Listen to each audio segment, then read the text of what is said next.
Hello and welcome to the Learning Love Podcast, brought to you by the Learning Love Foundation, helping people transform how they love, live, and lead. I'm your host, Dr. Mark A. Hicks, and I want to thank you for joining us today as we spend some time learning love. Love is the answer. Now all we have to do is explore all the questions. And there's lots of questions out there, isn't there? There's lots of things that we face, and what we have to do is learn how to apply the principles, the components of what love is to all the circumstances of our life. We already have the answer. We have to learn how to apply it where it works for all the problems that we face. And so today we're going to talk about a problem that really comes around to everyone at some point in life, most likely in some area. We come to that place in some area of life, whether it's personal or professional, that we think, I just need to start over. This is not working. I need to start over. And that can mean a lot of different things, a lot of different contexts. But there are some principles that we can follow and some insights that we can understand that can help us do just that we can start over. You are never stuck. Never are you stuck in life. That's not how life works. Life is flowing. Life is changing. It will change even if we don't want it to, even if we hate the change, even if we just want everything to stop and stay the same. That's not how life works. Life is going to flow. Life is going to bring its fair share of changes and maybe more than its fair share. And so we will come to a place that we think, I really need to go a new direction. I need a course correction here. It might be major, or maybe it's more minor. Maybe it's something that we can just sort of adjust. But in some way or another, we think, I need to start over. I need to make an adjustment. I need to do things differently. So how do we do that? When we come to a place that it's time to start over in our life, that we need to set a new course and go a different direction, how do we do that? Well, first of all, we got to get past the fantasy of it. There is an element of fantasy that some people bring to this, that a lot of people bring to this, and I might almost say everyone brings to this at some time. We just want to start over, which means maybe we just want to erase all the pain. We've had a tough time. It's been a tough year. We've had a lot of struggle lately, and we just want to set a new course, go a different direction, and erase all that pain. Just leave it behind and move on. Or maybe we want to become someone new. We want to have a new aspect to our life. We want to change how we approach life. We want to make some adjustments in what we do and how we act and how we live. But we want to do that in such a way that we just erase the past. We don't carry that stuff with us. We don't carry the past with us. We just wake up one day and we're a different person. Or maybe we want relief from the struggle, but we don't want to grieve. We want to set the grief aside and just somehow flip a switch and have relief from the struggle we've been involved in. None of that stuff's possible. We cannot erase the pain and just move on. We cannot become someone new and act like the old self is no longer there. We cannot find relief without grief. We can't find relief from the struggle and pain of life without going through a grief process. All that is fantasy. And so if we are thinking we're going to start over by flipping a switch, by just making a new decision, by just acting a new way and moving forward, none of that's going to happen. We are going to stay tied to the past. We don't get to bypass things like loss and consequences and history and responsibility. Those things don't go away. We cannot just flip a switch and bypass them. And when we try to do that, when we try to just create a new pattern, we're going to get pulled into the old ways. We can create new patterns, but there's a way to do it. When we try to just flip that switch and not go through the process, we're going to get pulled in to our old ways. The past will find you. It will still be there. You can't just walk away from it. But there is a realistic way to start over, that we can set a new course, make course adjustments, and find a new path in life. That is realistic, but it's not from some dramatic event. It's not from the idea that we can just flip a switch. It has to be a process. Let's take, for instance, that you want to fix your marriage, that things have not been good. Maybe they were good at one time. You were very much in love. You've had some good times, and you still have a few good times along the way. It's not all bad all the time. but it's not good. You've drifted apart. You fight too much. You never seem to solve problems. Things are just not going well. And you wonder if this marriage can survive. And maybe someone says, let's just start over. Let's just start over and build something new. Let's just set the past aside and move forward. Well, that sounds good, doesn't it? That sounds like a good idea. It does not work. It might work in the movies where, the couple go off to Italy for a week and then they come back and they're living happily ever after. Doesn't work that way. When we want to start over, there have to be a few things that happen. One, it has to be mutual. Both people have to decide we're going to set a new course. You cannot restart a marriage with just one person. Both people have to decide we're going to set a new course here. Both have to acknowledge this is broken. This is not working. If that's only one person doing that, it's not going to work. It has to be a mutual decision that you're going to start over together. Then you have to take ownership of what has happened. That doesn't mean blaming each other. That means both people within the relationship recognize what they've done wrong without pointing fingers at the other and without being defensive. That we have to acknowledge we've gone wrong because of us, and it's both of us. Now, yes, in reality, it might be more one person's fault than the other. Maybe it's 99% one person's fault and only 1% the other. But there's always that 1%. And we have to take ownership of that. No matter how small it is, we have to take ownership of that or we'll sabotage the change. If we think it's all our partner's fault and they're the ones that need to change 100% and we were perfect, we're not going to be mutually moving forward. Okay, so even if you can honestly say, it's mostly your partner's fault. Okay, maybe that's true, but you still have to look at where you are contributing to the brokenness. What is your contribution to the mess that you're in? Both people have to do that. And then there needs to be a grief process. You can't escape this. I know everybody wants to skip this step. No one wants to talk about grief and sadness.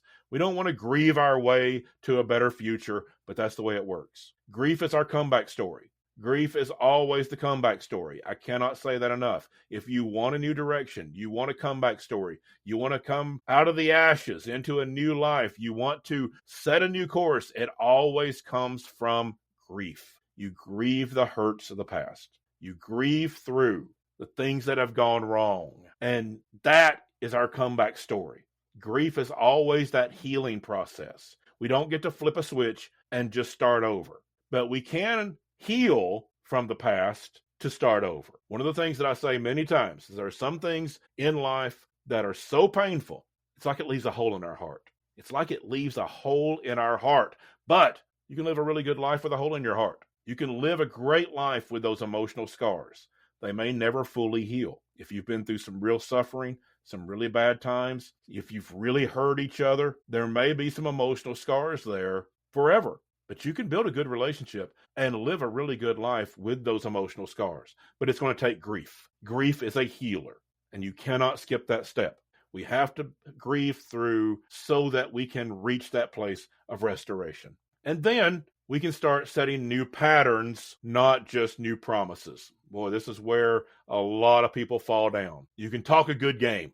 You can have that place where you promise to do better, where you promise to be different, where you promise that you're going to handle things differently in your marriage, in your conflicts, in your decision making, but it can't just be promises. It's got to be actually new patterns that get set. And it's important that your partner see that out of you and you see it from your partner, that you are seeing the action of setting those new patterns. We're not just talking about starting over. We are starting a different course. We're doing things different on purpose to build a new life. We don't go back into those old patterns. We build new ones. Now, there's a few things that you need to also know when you're doing this.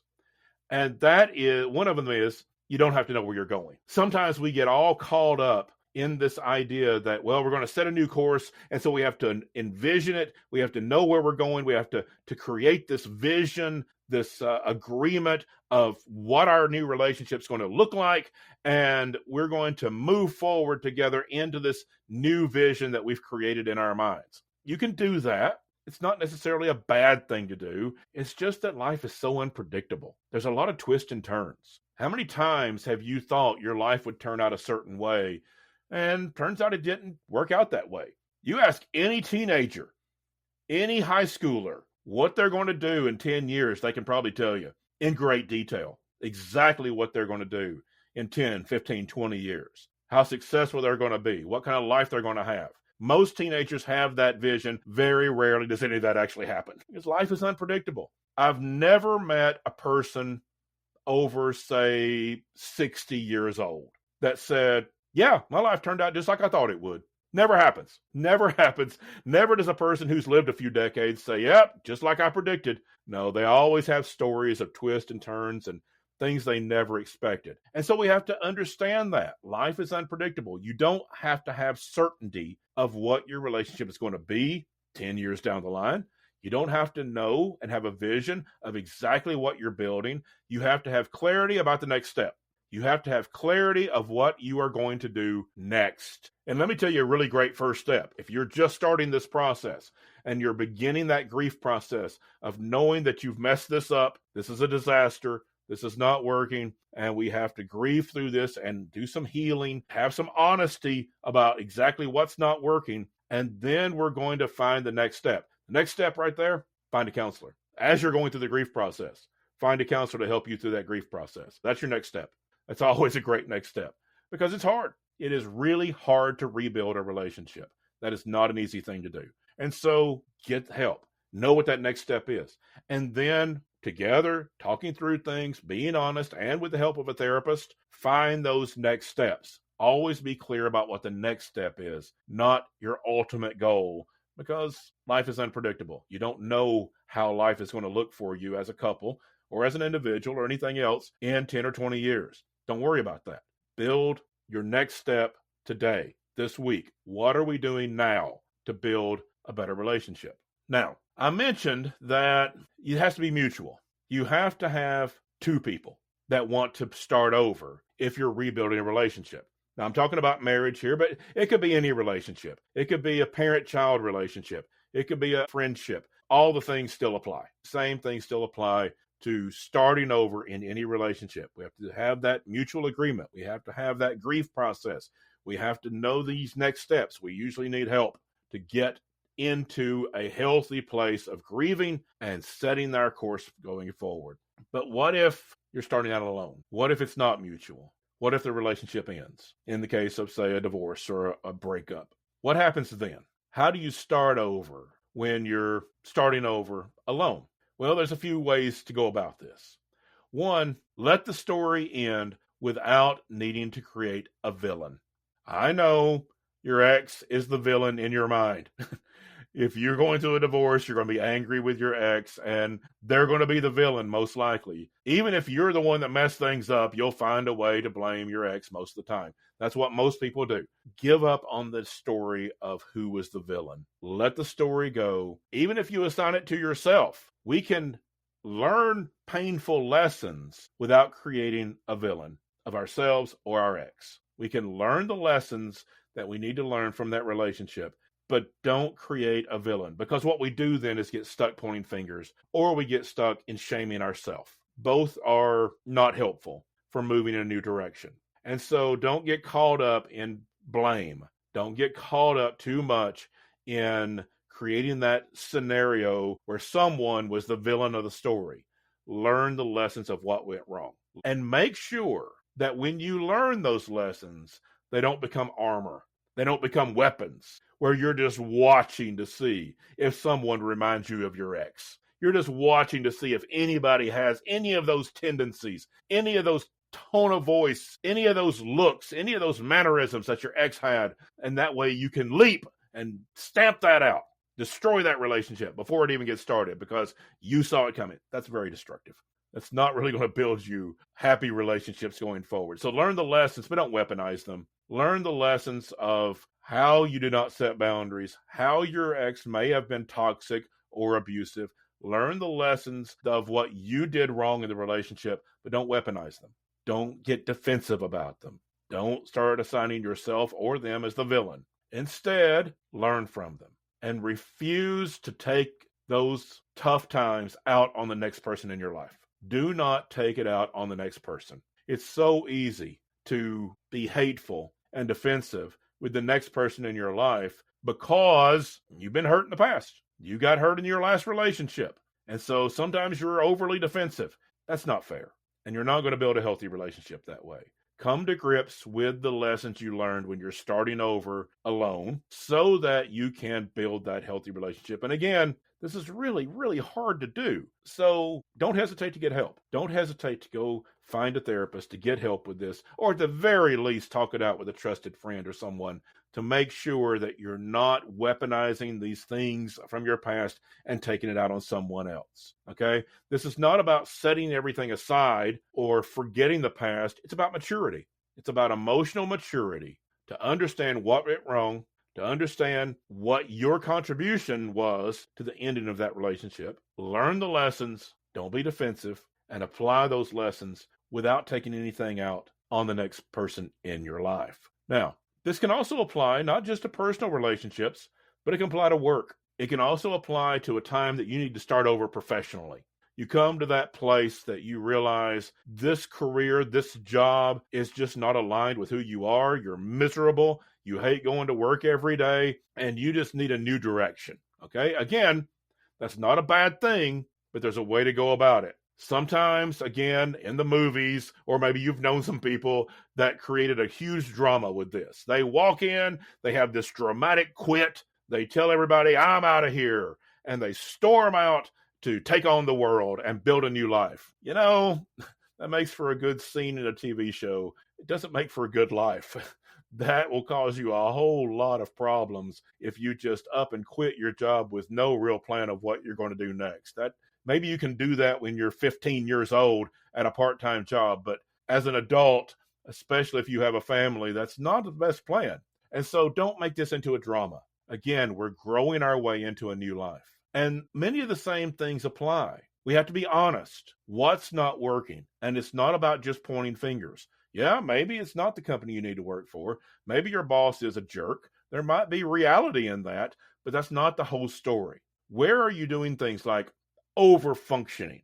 Where are you burning yourself out? Just beating your head against the wall, not getting any kind of results, but just doing stuff over and over and over. Over-functioning, taking on too much. Where are you feeling undervalued at work? Where do you feel like you're being ignored?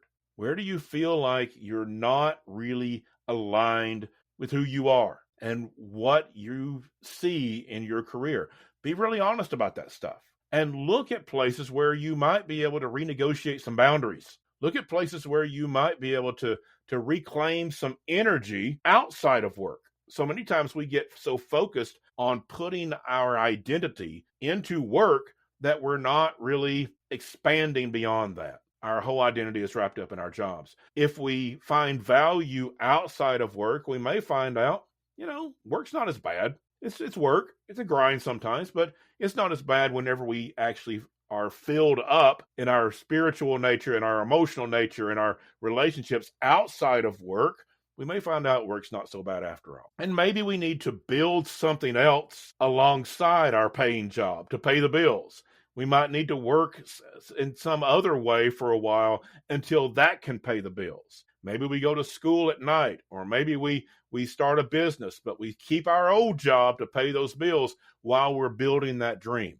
These are all strategies for starting over that don't involve flipping a switch. They don't involve some unnecessary drama, which becomes trauma in our life. Instead, it is a strategy to redo our relationship with work. Sometimes we don't need a new career. Sometimes we need a new relationship with our work. And when we get that, we have boundaries. We start feeling valued in who we are and what we're contributing. We are making sure we are in the right place. And if we're not, we're making wise decisions on how we're going to get to that next place. And then when we get to that next place, we actually have a better relationship with work because we have worked our way through this process. And again, sometimes this can involve grief. If we are up in years, maybe we're middle-aged, we've put a lot of time and effort and energy into this career, and it's just not working out for us. and we need to change course, there can be a real grief process in that. We've invested a lot in it. And those dreams that we once had coming out of high school or coming out of college didn't work. Our career did not go the way we thought it would. There's a grief process to that. Again, you can't skip that. I know we want to. You can't skip that part. We grieve through that loss, understanding things didn't work the way we hoped. And that's a grief. That is a sadness. That is a loss. But we can change course because we're never stuck, but we do it wisely. We change our relationship with work, not just some dramatic quit, not just a dramatic change of course that may or may not work, but we get there through strategy. And we get there through making sure we have the right relationship with work and the right fulfillment outside of work, so that when we do make that change, if we need to change jobs or change careers, we have the right relationship and we're not taking all this old baggage with us. So there's three phases, I should say, to making these changes, to starting over. One, there's grief. I've come back to that every time. You have to grieve the loss of what didn't work. You have to tell the truth. You have to be honest. What was your contribution to it not working? What is the actual problems? What is going on in that relationship, either professionally or personally? Tell the truth about things. Be honest. And then take small steps. Don't try to change everything immediately. Just take the next good step. Take the next wise move. Don't try to change your life overnight. That's not how life works. Take those small steps that align with where you're going. You don't have to know exactly where that is, but you need clarity on the next step. If you grieve your loss, you tell the truth about where you are and how you got there, and you take small steps to build a new life, you can start over. You're not stuck. There's a process to getting there. There's a healthy process that can lead to thriving, both professionally and personally. When it's time to start over, do it right. And that's my thoughts this week as we are building our relationships of love at home, at work, in our community to build a better society. I want to thank all the folks at the Learning Love Foundation who bring you this message each week. You can find out more at learninglovefoundation.com. On that website, you'll find easy links to buy my book, Learning Love, Building a Life That Matters, and Healthy Relationships That Last. As always, as we sign off, I want to thank my producer, Abby Grace, for her fine work, and I want to thank all of you for listening. Until next week, love well, everyone.